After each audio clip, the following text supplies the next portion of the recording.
welcome to, got a new name, Midnight Connections, because I am connecting people and I have a special guest. I said I was going to be bringing people on. So I am going to bring Frank Dew in. Many of you guys have heard me talk about him. I've even talked about him on other streams. He is my personal business coach, and I'm excited to have him here tonight. So how are you doing, Frank? Good. Thanks for having me, Kristen.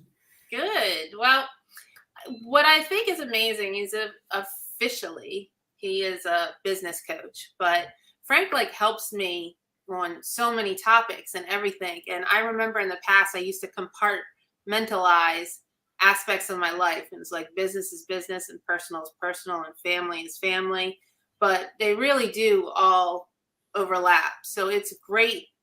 I'm just preaching why I like Frank so much is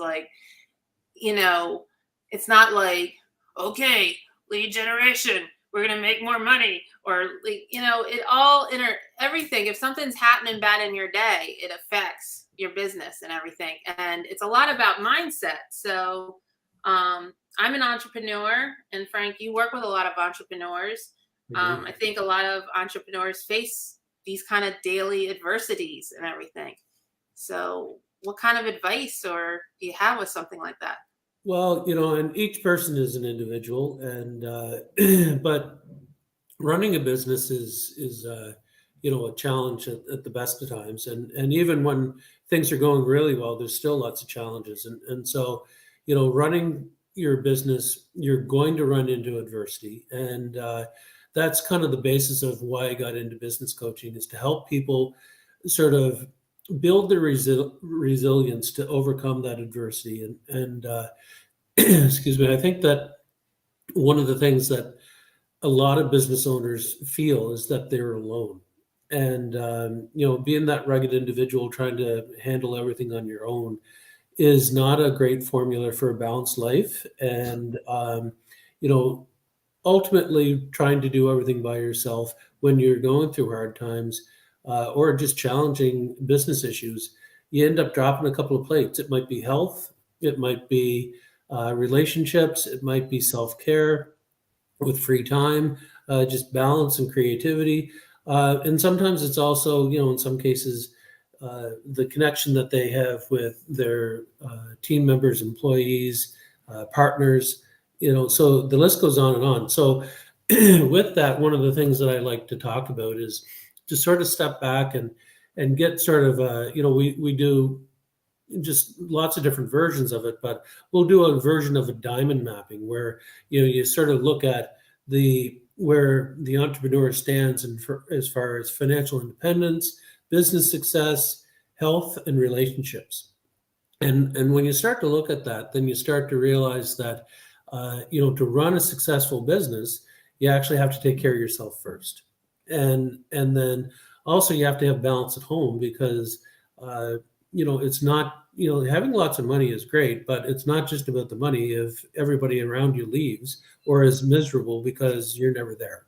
And so, and then if you are there but you're stressed out and anxious, that that's not a pleasant way to live either. So I'd like to go through that scenario and sort of get people to sort of step back and start, getting some clarity in their lives and see what's really important to them. Right. One of the things that has really helped me is that you've taught me and everything, is that every gift, everything can be a gift or an opportunity. So sometimes you can't see the tree through the forest and everything just seems, like you said, so bleak. But if you change your mindset and start thinking of things differently, and sometimes you can see the gift immediately, and sometimes it's in a week, a month, or a year. But what are your thoughts on? Yeah, the gift almost always shows up, or the opportunity.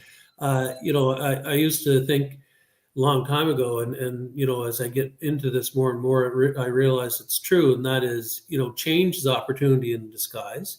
And even when it's a change or a situation that we don't really feel like we want to have, there's usually an opportunity and a gift behind that. If you look at your paradigm and be open-minded to see what can I learn from this, and do I need to accept it? Do I need to make some changes to, go with the flow a little bit better? Or is it just a sign that I need to change things completely as it applies to that particular situation anyway? The biggest part of that is the awareness.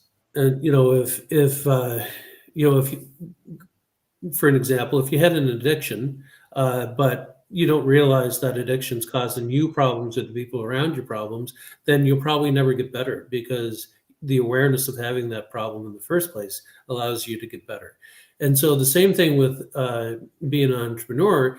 If you run into challenges and constraints on a daily basis, if you're not aware of what you really want out of your life and out of your business, and what your, the Simon Sinek thing, what's your why are you doing it?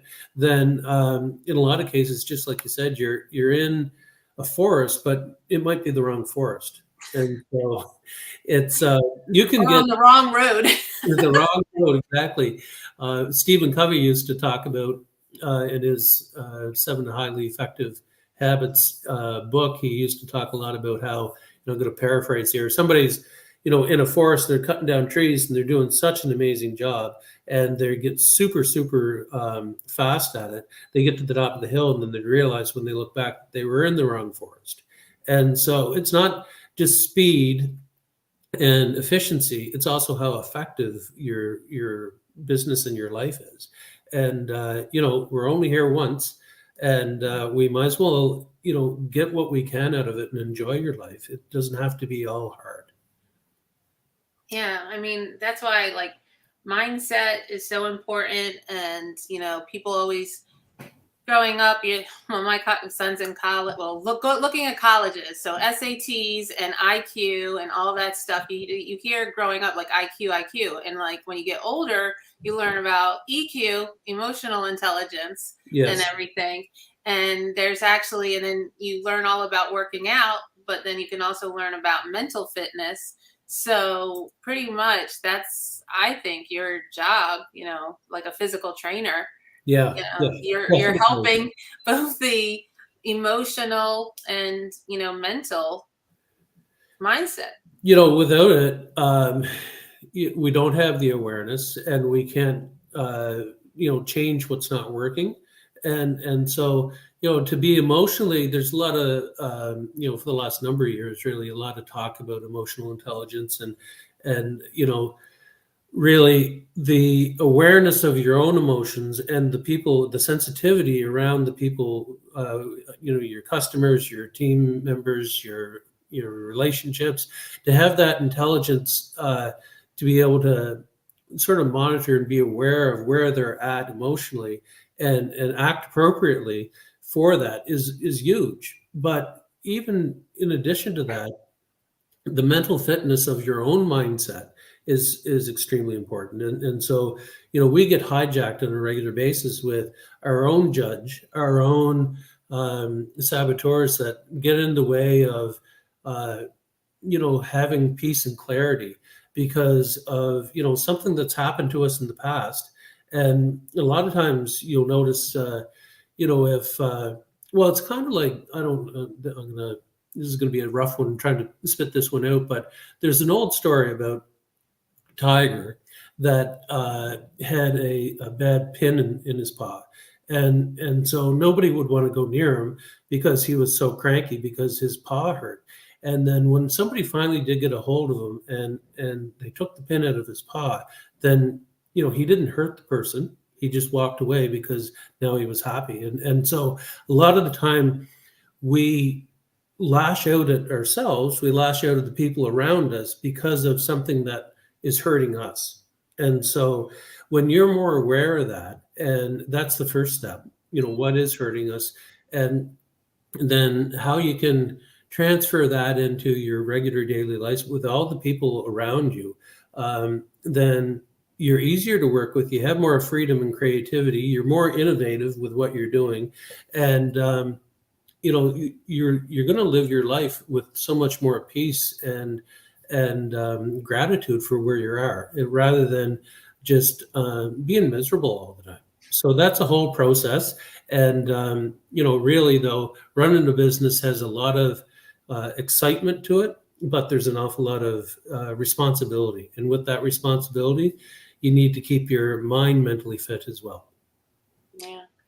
So that's the last thing, 4 freedoms, is that like something motivational, or what is the 4 freedoms? I like, excuse me, I like to talk about the 4 freedoms a bunch because I like looking at how I can help entrepreneurs have the freedom of relationships. So at work, as it applies to the employees or their team members, as well as who their ideal clients are, so they have to enjoy who they're working with, and then also freedom of relationships outside of work. And so to make sure that you look at any toxic relationships you might happen to have, how that's making an impact on your business life and your personal life. And then also when you think of the people that are really you're excited and enthusiastic to be with. So, the freedom of relationship is number one. And the freedom of health is extremely important. And so we touched on that already, but, without your health, there's not much. So you have to take care of yourself mentally, physically, emotionally, spiritually, and have that balance in your life. And then the freedom of time. So, like I said before, we're only here once, and there's only so much time in the run of a day.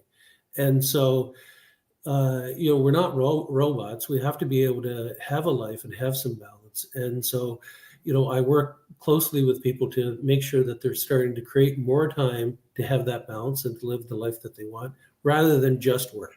And then the last one is the freedom of money.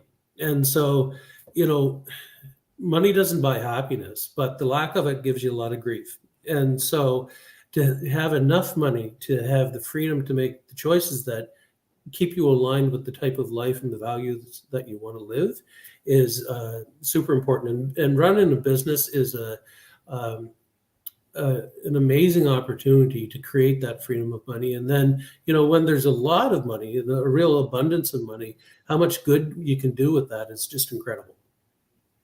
Well, I like promoting other people, but I always like to say, can you say something motivational or positive? And I feel like this entire 10 minutes has been like condensed, like, oh my gosh. And this is why I like you so much. It's like, so if I did put your information in the description, but I mean, you are, I guess you still are taking on people like me, entrepreneurs and everything. They can contact you.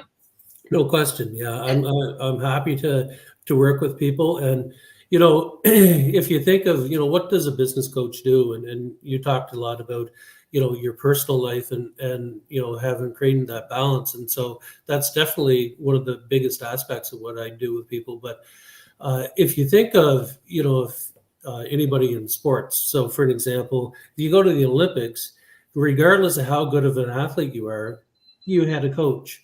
And so having that third party also helps you keep you accountable to the things that you want to do in your life, and also gives you sort of an extended outside of your regular realm view on things to make you be able to see what the gifts and opportunities that you really have right in front of you.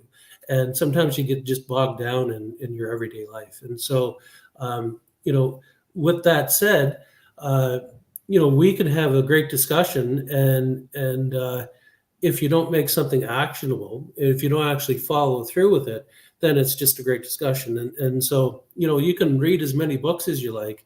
You can watch YouTube videos, whatever instructional, but to actually take the action is where the difference really comes in. And so that's a big part of a business coach, is to follow up with people to make sure that they stay on track with what they want to do. That's what I was going to say, accountability. So I kind of said, it's all timid. I'm like, well, I don't want to waste your time. Like, you want to talk to me once a month? And you're like, nope, we're going to talk, every week, every other week. And you give me homework. And Exactly. just like you have a physical trainer, when I have a physical trainer, it just like makes me do it. So Exactly.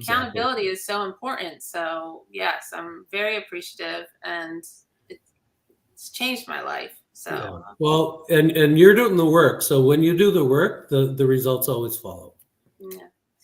Well, thank you so much. If anybody wants to talk to Frank Du, his website is gonna be in the description and everything. Thank you for being here and sharing all this information is so important. It sounds a little obvious sometimes, but like you have to hear it from someone else. That's the other thing. It's like you need someone. This is why you need a coach. You need someone telling you this stuff, Exactly. and it's like, and it's kind of like also my son. Like he'll never listen to me, but if someone else tells him, he'll Same listen to words, them. different. So Exactly. it's like, and then he also the accountability, and you can zero in and you steer the person to what they should be looking at the time. Like Okay. I could be like reading anything, or like I could be that's the problem half the time. I'm all over the place. And it's like actionable. That's the other good word you said. Be actionable and have goals, and take action. Yeah. So yeah. And like I have a coach, and so everybody that wants to sort of better their situation can do well, but it really needs to be a fit. So I might not be the right fit for everybody, but there's lots of coaches that are good fits for people. And so I encourage people to reach out and connect with as many opportunities as they can to sort of make their lives a little bit more fulfilling faster. Right. Well, thank you again so much for being here, and Thanks for having me. it's been great.